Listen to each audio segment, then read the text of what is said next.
শরীয়তপুরের গোসারাট উপজেলার আলালপুর ইউনিয়নের ভূমিদস্যুদের হামলার শিকার আলালপুর ইউনিয়ন বিএনপির সদ্য সাবেক সহসভাপতি ফারুক সরদার চিকিৎসা শেষে সুস্থ হয়ে বাড়ি ফেরার খবর শুনে চরজালালপুর লঞ্চঘাট এলাকায় ইউনিয়ন বিএনপি ও সহযোগী সংগঠনের নেতাকর্মীদের ঢল নামে। পরে তাকে ফুল দিয়ে বরণ করে নেন ইউনিয়ন বিএনপির সহযোগী ও সংগঠনের নেতাকর্মীরা।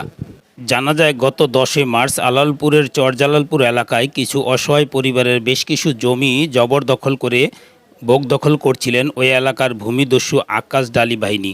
খবর পেয়ে অসহায় পরিবারের জমি উদ্ধারে যান ইউনিয়ন বিএনপির সদ্য সাবেক সভাপতি রাসেল ডালি ও সহসভাপতি ফারুক সরদার। তখন ওই ভূমিদস্যুদের হামলার শিকার হন তারা। এতে ফারুক সরদার গুরুতর আহত হলে উন্নত চিকিৎসার জন্য তাকে ঢাকায় পাঠানো হয়। দখল করে ওনারা আমার জমিগুলো নিয়ে গেছে। স্বপন ডালি, আকেশ ডালি, এরপরে লগা বাবুল ব্যাপারী, এরপরে লগা রাকিব ডালি, ওনারা আমার এই জমিনগুলা জোরে দখল করে নিয়ে গেছে। ওনার এই ফারুক আলম সর্দারের নির্দেশে, এরপরে রাসেল ডালির নির্দেশে এই জমিনগুলো আমি ফিরত পাইছি। 4 কানি 4.5 কানির মতো জমিন ওখানে ছিল। ওই জমিন মনে করেন ওখানে ডালিবাড়ির ওখানে হইল গিয়া স্বপন ডালি, রাকিব, রিপন, আকেশ ডালি আর তারপরে বাবুল, সোয়াল এখন দলবল নিয়ে ওই জমিন মনে করেন দখল করে নিয়ে গেছে। নিয়ে যাওয়ার পরে আমি গেলাম প্রথম রাসেল ভাইয়ের কাছে, ডালি রাসেল ভাইয়ের কাছে গেছি।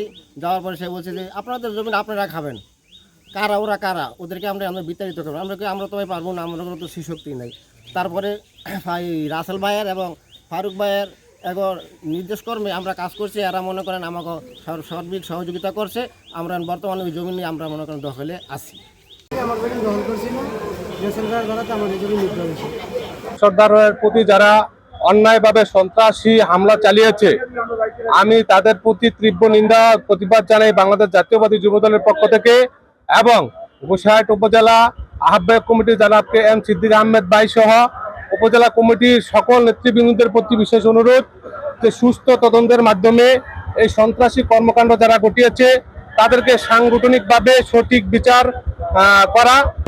ভূমিদস্যুরা সন্ত্রাসীরা তাকে নির্মমভাবে অত্যাচার করেছে। আমরা মিয়ানউদ্দিন উপমির্জার কাছে তার সঠিক বিচার এবং তদন্ত সঠিকভাবে আমরা কামনা করছি। চরজালালপুরের ভূমিহীন জমিন নিয়ে যে বিরোধ সৃষ্টি হয়েছে, সেখানে ফারুক ভাইয়ের ন্যায়সঙ্গত কথা এবং ন্যায় যে কথা, যেটা সে মাইকে হোক মুখে হোক সব সময় বলে আসছে। আমরা ছোটকাল থেকে না ফারুক ভাইকে নেতা হিসেবে দেখি, চরের নেতা হিসেবে দেখি।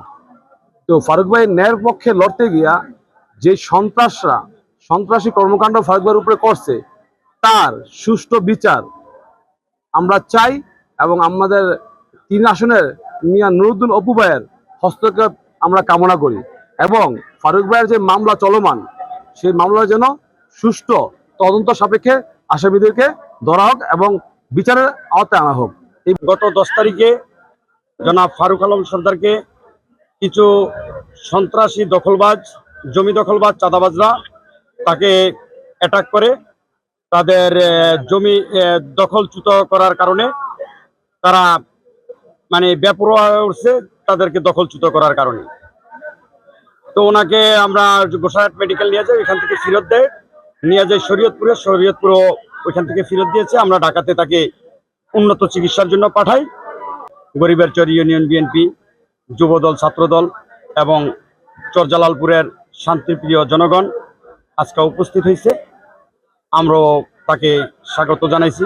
আমার ইউনিয়ন বিএনপি এবং যুবদল, ছাত্রদল, স্বেচ্ছাসেবক দল, অঙ্গ সংগঠন তথা জালালপুরের সকল জনগণ আমাকে যেভাবে রিসিভ করেছে, এই জন্য আমি আমার অন্তরস্থল থেকে আমার পরিবারের পক্ষ থেকে সবাইকে আন্তরিক ধন্যবাদ এবং অভিনন্দন জানাচ্ছি। এবং আজকে আমাকে তারা যেভাবে সম্বর্ধনা দিয়েছে, আমি আজীবন তাদের কাছে কৃতজ্ঞ। এবং আগামী দিন আমার রাজনীতির প্রেক্ষাপট এই জনগণের পক্ষে এবং এই জালালপুরবাসীর পক্ষে আমি কাজ করব।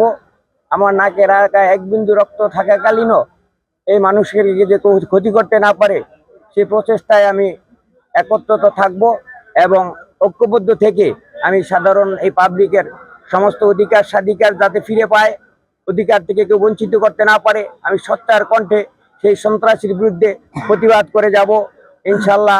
এই জালাল মোহাম্মদ সাইফুল ইসলাম, চ্যানেল এস, শরীয়তপুর।